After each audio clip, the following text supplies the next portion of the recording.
je dois dire, alors c'est pas de la démago, je surfe pas sur une vague du jour. C'est vrai que d'être entré au Conseil de l'Ordre en 2006 nous a décloisonné, je crois, beaucoup d'entre nous. Et j'ai vu que j'ai été très bien accueillie en tant que salariée. Et j'ai vu que j'amenais, que je pouvais aussi aider, porter des choses que mes collègues de ville n'avaient pas forcément le potentiel à exploiter. Ça a été un point fort. Alors là, ça va être mon analyse de pratique professionnelle à moi, un peu. Je ne me suis pas inspirée de ce qui se fait ailleurs, bien que je pense qu'on a les mêmes modèles. C'est un point de vue de cadre. J'ai fait un questionnaire, j'en ai parlé à Dominique, je vous en ai parlé, auprès d'une centaine de kinés, jeunes kinés, mais kinés, peu de cadres. Et je leur ai posé la question, l'avenir de la kiné, que ce soit salarié ou libéral. J'ai déjà des réponses, ça arrive. Je n'avais pas de quoi les exploiter aujourd'hui. Je vous en ferai bénéficier. J'ai des réponses étonnantes. Alors notamment, étonnantes pourquoi? Parce que ça rejoint ce que je dis. Voilà. Donc je pense que ça fera parler... Ça fera parler les M4 des services. Moi, je suis dans un positionnement de cadre, maintenant cadre sup, donc c'est évident que je suis de l'autre côté de la cour aussi. Donc je l'ai mis en deux...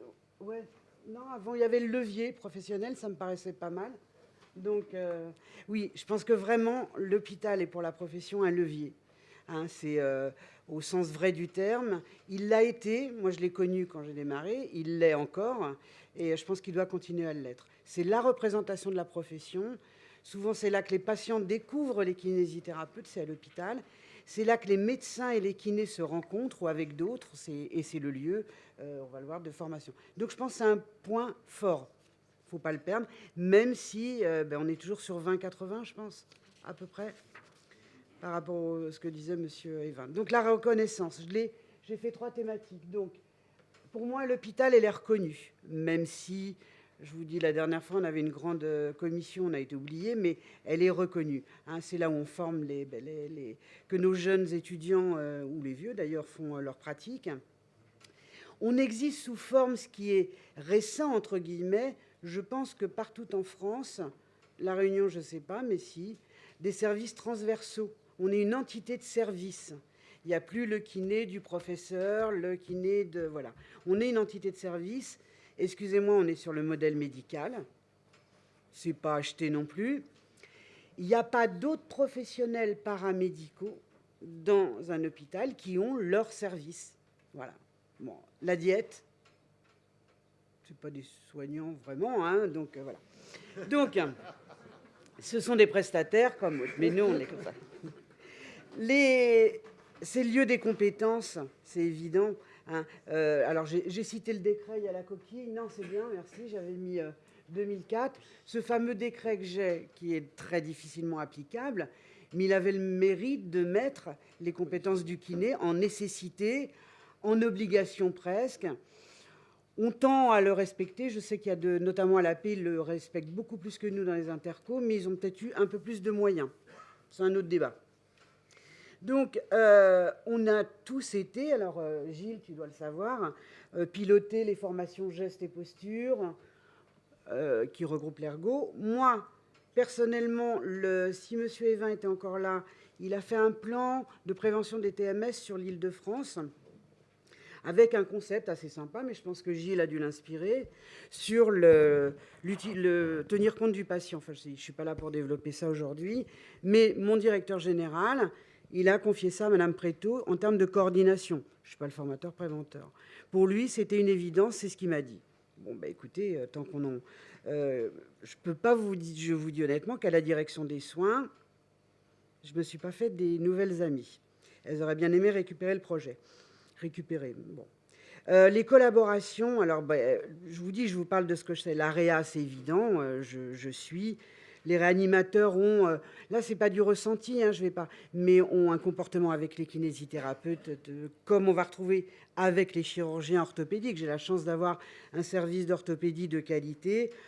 Le premier levé, les sidérations, les mobilisations précoces, c'est les kinés, c'est toujours vrai. Les bronchiolites, on est au cœur du processus. Je reviendrai là-dessus aussi dans le réseau. Je suis peut-être la seule à avoir encore financièrement une enveloppe pour les gardes dimanche et jours fériés payés en heures sup. Pardon? Ben ça, c'est indiscret. Ça. Donc, après, oui, valoriser. Alors, valoriser, là, je vous dis de l'expérience, à travers, on peut changer de diapo, les SSR. Nous, on a fusionné avec une petite entité qui était de soins de suite et réadaptation. Je peux vous dire que la kinésithérapie est la pierre angulaire de ce centre. C'est clair. 3 kinés. Une belle pierre, hein, mais si les kinés disparaissent, on a eu la visite de conformité, ils ont regardé les résultats kinésithérapiques. Et il y a un peu d'ergo. Les HDJ, alors là, je vais le partager avec des amis qui m'ont aidé, qui sont dans la salle. On a ouvert depuis le 3 juin sur mon plateau technique de rééducation, avec les compétences de mon équipe de kiné qui avait fait ça depuis 15 ans, des hospitalisations de jour de réadap cardio en ambulatoire. Piloté par moi, coordonné par moi, l'équipe, aidée par des externes, heureusement, et ça se passe sur notre plateau technique. C'est un bébé, je vous avoue que ça m'a reboosté. Bon, mais par évident, c'est pas parce qu'il restait de la place qu'on l'a mise là. Ça tient la route quand même. L'école de l'asthme. Je me suis présentée, Laurent Simon-Fermeil, 93 encore. Ça devenait fatigant, ce 93, ouais. Donc, donc tout ça, c'est dans le 93. L'école de l'asthme, qui existe depuis 12 ans à l'hôpital de Montfermeil, a été classée 8e dans les top 50 des journaux sympathiques. Là. Elle est reconnue au niveau national. On a été labellisé et tout. Là, on est venu me demander de redonner du temps kiné, parce que s'il n'y a pas la kiné, l'école de l'asthme perdra son label. BPCO, alors là, j'ai les pneumos qui, eux, ont repéré que les HDJ de cardio, c'était pas tous les jours, et ils ont laissé le projet chez monsieur Evin. Là, je vais avoir du mal. Bon, donc valorisation, oui. Être au cœur de projet, en être à l'initiative, je ne peux pas vous dire le contraire. Il faut pérenniser l'affaire, impliquer. Bien sûr, et après, si on essaie de se réserver un peu de temps pour la prospective. Oui, certification, les kinés, alors là, c'est là que j'ai découvert au Conseil de l'Ordre. On est impliqué depuis le début dans les groupes d'auto-évaluation de référentiel. L'analyse des pratiques, on y est, on les commence. On a proposé une EPP qui a été retenue par la qualité, le lever précoce de la personne âgée sans prescription médicale, transversale sur l'hôpital. DPC, les TMS là, que nous formons, on va être validant pour le DPC des infirmières et des aides-soignantes. Et nous aussi, on va le faire. Éducation du patient, à travers l'HDJ de cardio, éducation à la prothèse, on a refait un livret, là, tout neuf, pour le dos, le rachis, pour le genou, on a tout fait. L'ARB, Dominique le sait, j'avais ouvert les portes du service quand c'est né, participation continue. La main, c'est un réseau informel, mais on fait des attelles et des orthèses post-op avec nos chirurgiens. La géronto, on y est au cœur. On est les référents du réseau 93. Les freins, je n'ai pas été assez exhaustive, on me l'a reproché.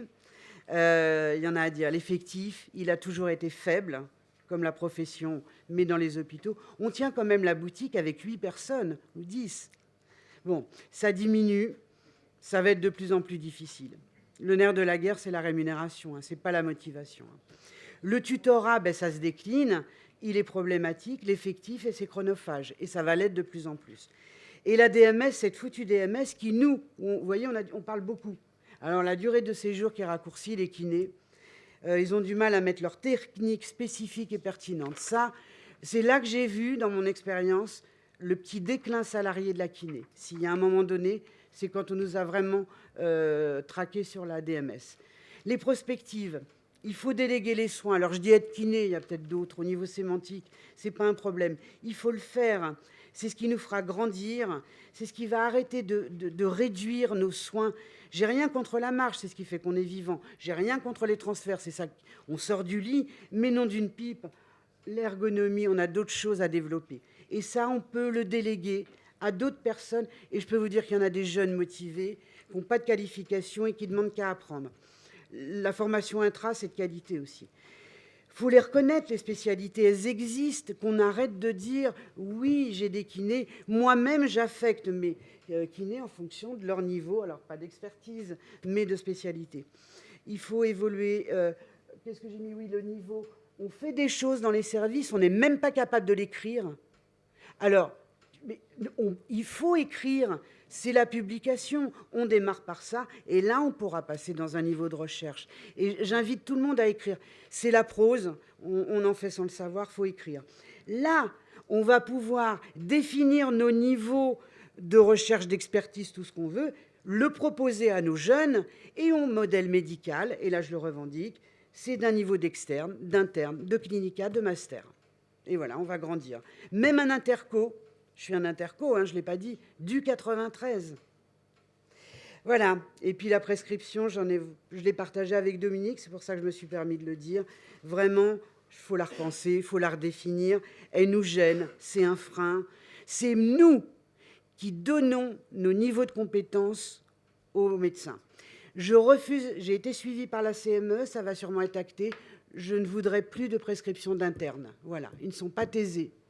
Et voilà, donc je voudrais que des seniors. Voilà, je m'excuse, j'ai été longue. Mais globalement, je suis optimiste. J'ai parlé de ça, là, le CFA, je fonctionne avec ça. C'est un levier sensationnel. Ils ne restent pas longtemps, les jeunes, mais ils le vivent comme un clinica. Ils sont force de proposition.